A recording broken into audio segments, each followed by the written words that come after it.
श्री राधे राधे, हरे कृष्ण। दोस्तों, कभी कभी हमारे जीवन में ऐसी घटना घटती हैं जिसे हम छिपाकर अपने आप तक ही सीमित रख सकते हैं। और इसी कारण कभी कभी हम ये भी भूल जाते हैं कि कोई एक है जिनको हर एक चीज़ का खबर है, जो हर एक व्यक्ति के बारे में सब कुछ जानते हैं, जो इस दुनिया की हर एक वस्तु, हर एक जीव की खबर रखते हैं। दोस्तों, आप और हम इस दुनिया में सबसे सब कुछ छुपा सकते हैं, लेकिन उनसे कुछ भी नहीं छुपाई जाती है, ना हम छुपा सकते हैं। वो छोटे से लेकर छोटे तक वस्तु, कीट पतंग की पद चाप को भी सुनते हैं और उनके लिए भोजन का व्यवस्था भी करते हैं, क्योंकि उनको सब कुछ पता है, वो सब कुछ देख रहे हैं। चलिए आज एक कहानी सुनते हैं। सालों पहले एक सेठ हुआ करते थे जो भगवान श्री कृष्ण के अनन्य भक्त भी थे, क्योंकि वो भगवान से बहुत प्रेम करते थे, भगवान श्री कृष्ण की आराधना करते थे। ऐसे ही कट रहा था उनका जीवन। फिर एक दिन अचानक से उस सेठ जी के मन में आया कि घर में एक लड्डू गोपाल भी होना चाहिए। फिर जैसी मन में ये बात उठी, सेठ जी तुरंत ही जाकर घर में एक लड्डू गोपाल की प्रतिष्ठा की और फिर सेठानी को अच्छी तरह से श्री लड्डू गोपाल जी का पूजा कैसे करना है सब कुछ समझा दिया। कैसे लड्डू गोपाल की भोग लगाया जाता है, कैसे लड्डू गोपाल को श्रृंगार धारण किया जाता है, इनसे कैसे बातें किए जाते हैं, क्योंकि ये तो जीवंत है। दोस्तों, एक बात का ध्यान हमेशा रखना कि ठाकुर जी हमेशा जहाँ कहीं भी हैं वो जीवंत ही हैं। उनको कभी भी प्रतिमा समझ के गलती मत करना। अगर ध्यान से आप अपने मन से उनको पुकारोगे तो देखोगे वो आपके बगल में ही खड़े हैं, आपके कंधों में हाथ रखकर। वो कोई मूर्ति नहीं है, वो हमारे सबसे अपने हैं। दोस्तों, फिर सेठ जी ने उनकी धर्मपत्नी को कहा, अगर तुम इनसे बातें करोगी तो ये भी तुमसे बातें करेंगे। तुम जो भी इनको भोग लगाओगी वो भोग आनंद पूर्वक ग्रहण करते हैं। फिर सेठ जी की धर्मपत्नी सेठानी बोले कि ठीक है, लेकिन सेठानी सेठ जी की बात उतना ध्यानपूर्वक नहीं सुना। बस उनको ये लगा कि इतना काम क्या कम पड़ गया था कि और एक काम मेरे सर पर पकड़ा दिया। लेकिन सेठ जी तो नियमित से लड्डू गोपाल जी का पूजा भी करते हैं, आराधना भी करते हैं, भगवान का भोग भी लगा देते हैं। लेकिन एक दिन हुआ यूँ कि कुछ दिन के लिए सेठ जी को बाहर जाना पड़ा। और जब सेठ जी को बाहर जाना पड़ा तो सेठानी थोड़ा अचंभित भी हो गए, क्योंकि अभी लड्डू गोपाल के सेवा सेठानी के ऊपर आ गए। इधर सेठ जी सेठानी को बोल के गए थे कि ठाकुर जी का ध्यान रखना, नियमित भोजन कराना, श्रृंगार धारण कराना, ठाकुर जी से प्रेम करना। लेकिन सेठानी जो है उनकी आदत अच्छी नहीं थी। सेठानी के जीवन का कुछ भी नियम नहीं था। सेठानी अपनी मर्जी से उठती, मर्जी से सोती। कभी सेठानी को मन करता तो ठाकुर जी को भोग लगाता, कभी सेठानी को मन नहीं करता तो ठाकुर जी को भोग भी नहीं लगाता। और फिर सेठानी ये भी सोचने लगी थी कि इस लड्डू गोपाल की वजह से मुझे हर रोज़ सुबह सुबह उठना पड़ता है, नियमित रूप से ठाकुर जी को भोग भी लगाना पड़ रहा है। मन ही मन सेठानी बहुत ज़्यादा परेशान भी हो गई थी इस बात को लेकर। फिर सेठानी जी को एक बुद्धि आई और फिर लड्डू गोपाल को उठाया और बगीचे में मिट्टी के नीचे दबा के रख दिया। और फिर मन ही मन एक बात को सोच भी रख लिया कि जब सेठ आएंगे और लड्डू गोपाल के बारे में पूछेंगे तो मैं ये बता दूंगी कि लड्डू गोपाल चले गए, शायद कोई उठा के लेके चला गया, पता नहीं कहाँ चला गया, मैंने तो देखा भी नहीं। और फिर एक दिन अचानक से सेठ जी आ पड़े और आते ही लड्डू गोपाल के बारे में पूछा कि सेठानी, मेरी लड्डू गोपाल कहाँ है।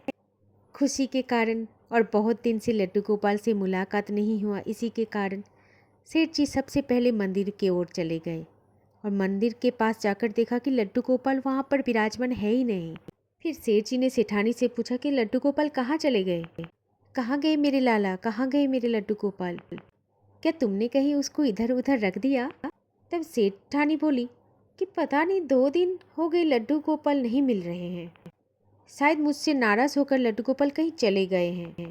सेठानी ने बहुत आसान तरीके से सेठ जी को लड्डू गोपाल के बारे में बहुत ज़्यादा झूठ बोल दिया। ये सब कुछ सुनते ही सेठ जी बहुत ज़्यादा परेशान पे आ गए। अब तो सेठ जी को ना नींद आ रही है ना चैन आ रही है, बस एक ही बात उनको खाए जा रही है कि शायद मुझसे कोई गलती हो गई, इसलिए ठाकुर जी मुझे छोड़ कर चली गई। वो इतना रोने लगे कि कहाँ चले गए मेरे लड्डू गोपाल, कहाँ हो तुम ठाकुर जी। सेठ जी को लड्डू गोपाल नहीं मिली और वो इतना दुखी होते रहे, इतना दुखी होते रहे कि अब सेठ जी किसी के साथ ज़्यादा बात भी नहीं करने लगे। फिर एक दिन माली आया और बगीचे का खुदाई कर रहा था, और फिर बगीचे की मिट्टी का खुदाई करते करते उस माली को लड्डू गोपाल मिल गए।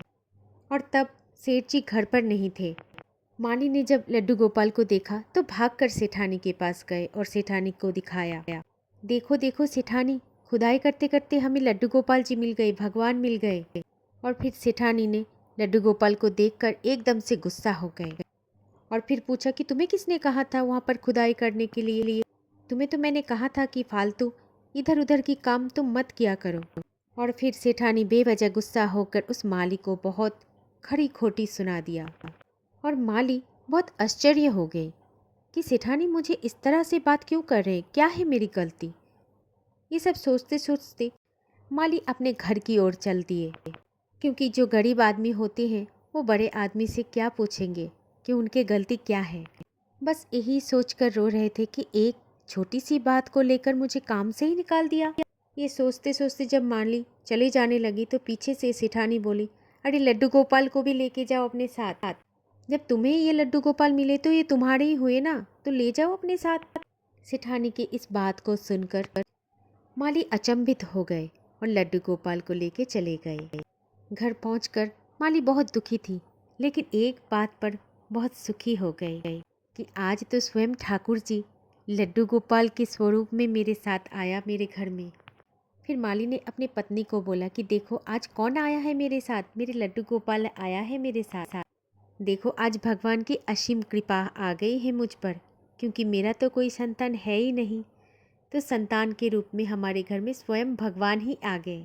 जब ऐसे मिट्टी से सने हुए लड्डू गोपाल को उस माली के पत्नी ने देखा तो बहुत ज़्यादा खुश हो गए।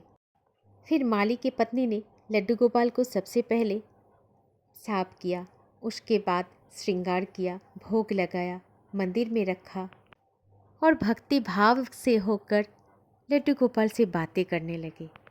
लेकिन माली ने एक बात समझ नहीं पा रहा था, जो मिट्टी ठाकुर जी के शरीर पे लगा हुआ था, लड्डू गोपाल के शरीर में लगा हुआ था, उस मिट्टी का क्या किया जाए। तो माली की पत्नी ने बोला कि इस मिट्टी को तुम बाहर बगीचे के पास डाल दो। तब माली ने अपनी पत्नी की बात सुनकर उस मिट्टी को बगीचे में डाल दिया। अब माली के घर में सुबह शाम भगवान की पूजा होती थी, भगवान को भोग लगाए जाते थे, भगवान को लाड लड़ाए जाते थे, भगवान का श्रृंगार धारण किया जाता था। बहुत खुश हो गए थे दोनों पति पत्नी कि घर में उनके लल्ला आ गए। लेकिन माली को एक बात का दुख था, क्योंकि उसे नौकरी से निकाल दिया गया था। क्योंकि माली जानते थे कि एक नौकरी चले जाने से दूसरी नौकरी आसानी से मिलते नहीं। माली मन ही मन बोले जाते थे कि भगवान तो आ गए, खुशी भी आ गई, लेकिन कोई काम धंधा नहीं है मेरे पास, क्योंकि ठाकुर जी के भोग लगाने के लिए भी तो पैसे चाहिए होता। माली मन ही मन यही बात सोच रहे थे कि इनका आना और मेरे नौकरी का छूट जाना, ये आखिर मेरा सौभाग्य है या दुर्भाग्य है। जब माली की पत्नी इस बात को सुनी तो माली की पत्नी ने बोली कि भगवान तो हर एक के जीवन में सुख और समृद्धि लेके आते हैं, क्योंकि वो तो भगवान हैं। वो जो कुछ भी करते हैं हमारे लिए, हमारे अच्छे के लिए ही करते हैं। तब माली की पत्नी ने माली को गीता का वो कथा सुनाई कि क्या लेके आए थे, क्या भी लेके जाओगे। भगवान जो करते हैं वो अच्छे के लिए ही करते हैं। जो होता है हमारे जीवन में वो उनकी कृपा से ही होता है और सब कुछ अच्छे के लिए होता है। फिर माली इस बात को सुनकर बेहद खुश हो गए। चलो कोई बात नहीं, जो भगवान की मर्जी है, जो लड्डू गोपाल की मर्जी वही सही। दोस्तों कुछ दिन बाद कुछ ऐसा हुआ कि एक आदमी माली के घर के बाहर से गुजर रहा था। उसने फिर बगीचे की तरफ देखा तो बहुत सुंदर सा फूल आया हुआ था। फिर उसने माली को आवाज़ दिया और माली से पूछा कि ये कौन सी फूल है, क्या ये फूल तूने लगाया है? तब माली ने कहा कि मेरा काम ही है फूल लगाना, मैं तो रोज़ फूल ही लगाता हूँ। तब उस व्यक्ति ने माली से पूछा, क्या तुझे पता है ये कौन सा फूल है? तब माली ने बोला, नहीं, मैं तो ऐसे ही फूल लगाता रहता हूँ। तब उस व्यक्ति ने पूछा, क्या तुझे पता है ये कोई साधारण सा फूल नहीं है, तू अगर इस फूल को बाजार में जाके बेचेगा तो बहुत सारा धन कमा सकता है, क्योंकि ये फूल बहुत ज़्यादा महंगा है। तब माली ने उस व्यक्ति से पूछा कि अच्छा, आप ये कैसी बातें कर रहे हैं, आपको कैसे पता है कि ये महंगा फूल है? तो उस व्यक्ति ने बोला, चल फिर लेके जा बाजार में और देख के आ। उस व्यक्ति की कथा को सुनते हुए माली ने समस्त फूल उठाया और लेके बाजार की ओर चल दिए। फिर बाजार में जाके माली को पता लगा कि इस फूलों की कीमत बहुत ज़्यादा है। ये सब कुछ देखते हुए माली फिर घर वापस आया और फिर ध्यान से देखा और याद किया कि ये तो वही जगह है जहाँ पर वो लड्डू गोपाल की मिट्टियाँ डाली रखी थी। फिर माली ने उन फूलों से बीज उठाया और फिर अपना एक खेती शुरू कर दिया। और देखते ही देखते वो माली एक दिन बहुत अमीर हो गए और उस माली के पास बहुत सारा पैसा आ गया, क्योंकि भगवान का आना उसके जीवन में सौभाग्यशाली था। ये आज माली को पता चल गया, क्योंकि भगवान का आना तो हर किसी के लिए सौभाग्य की ही बात होती है। फिर माली ने देखा एक दिन एक भिखारन आई उसके द्वार में। भिखारन को देखते माली ने तुरंत पहचान लिया कि वो भिखारन नहीं थे, वो तो सेठानी थे। फिर माली ने सेठानी से पूछा कि आप, लेकिन अब सेठानी माली को नहीं पहचान पाया, क्योंकि माली बहुत ज़्यादा बड़े आदमी बन गए थे। तब सेठानी ने माली से पूछा कि तुम कौन हो? तब माली ने सारा किस्सा उनको बताया और फिर सेठानी ने कहा, जिस दिन उस घटना घटी थी और मैंने तुझे बाहर निकाल दिया था, क्योंकि वो लड्डू गोपाल जो थे उनको मैंने ही मिट्टी के नीचे दबाया था। इस घटना के कुछ ही दिन बाद सेठ जी भी चले गए, क्योंकि सेठ जी ठाकुर जी से बहुत प्रेम करते थे और उनसे ये वियोग बिल्कुल भी सहन नहीं हुआ। हमेशा वो ठाकुर जी के लिए रोते ही रहते थे। वो बस एक ही बात को सोचते रहते थे कि ऐसा गलती क्या हो गया मुझसे कि ठाकुर जी मुझे छोड़कर चले गए। और ऐसे ही सेठ जी चले गए एक दिन, और फिर सेठ जी के चले जाने के बाद हमारे बच्चों ने मुझे घर से निकाल दिया और आज मेरी हालत ऐसी हो गई। मुझसे बहुत बड़ा पाप हुआ। आज मुझे उस पापों का एहसास भी हो गया। तब माली ने कहा सेठानी से कि कोई बात नहीं, आज आपको तो उस गलती का एहसास भी हो गया है, तो ठाकुर जी भी कितने दयालु हैं, जो हर एक का गलती को माफ़ कर देते हैं। वो निश्चित आपकी भी गलतियों को माफ़ कर देंगे। ठाकुर जी आपको ज़रूर क्षमा कर देंगे।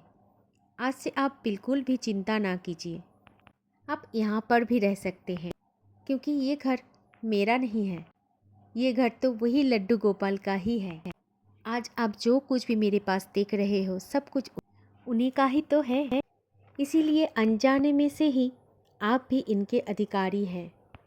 अगर आप उस दिन मुझे घर से ना निकालते, मेरे पास लड्डू गोपाल जी को ना देते, तो आज तक मैं यहाँ पर कभी भी नहीं पहुँच पाती। इसी कारण आप यहाँ पर आराम से रहिए और जी भर के लड्डू गोपाल जी की सेवा कीजिए और अपनी बाकी जीवन उनकी सेवा में ही समर्पण कीजिए। तो दोस्तों, जीवन में अगर कभी भी हमारे संकट की घड़ी आते हैं तो एक बात का ध्यान रखना कि कोई ना कोई आकर आपको ज़रूर सलाह देते हैं कि आप ये काम ना करें, आप भगवान के ऊपर भक्ति रखें, भगवान की सेवा करें, भगवान की पूजा करें। आपको अगर ऐसा कोई भी सलाह देते हैं तो दोस्तों उस सलाह को ज़रूर सुनिए, ज़रूर मानिए, उसको बिल्कुल भी नज़रअंदाज मत कीजिए, क्योंकि जब भी हम संकट में होते हैं तब भी ऐसे बातें बोलने के लिए स्वयं भगवान हमारे पास आते हैं, किसी ना किसी रूप लेकर। कभी आपके दोस्त में रूप में आकर आपको संदेश देंगे, कभी आपके भाई, कभी आपके मित्र, किसी के भी रूप में आकर आपको मार्गदर्शन अवश्य कराएगा। इसीलिए कोई भी अगर आपको आपके संकट के समय सलाह देने के लिए आते हैं तो उनको इग्नोर नहीं करना चाहिए। उन बातों की तरफ ध्यान दीजिए, क्योंकि ये तो है भगवान का दिया हुआ रास्ता। आपको देखना है और चलना है, क्योंकि ठाकुर जी की लीला ही ऐसी होती है, वो सबके अंदर विराजमान होते हैं। हमेशा जब भी आप उनको प्रेम से पुकारते हैं, हमेशा वो आपके पास ही खड़े रहते हैं। इसलिए जीवन में आए संकट के समय भगवान की शरणागति ले लें और प्रेम से बोलिए, जय जय श्री राधे राधे, जय श्री कुंज बिहारी, जय जय श्री हरिदास, हरे कृष्ण।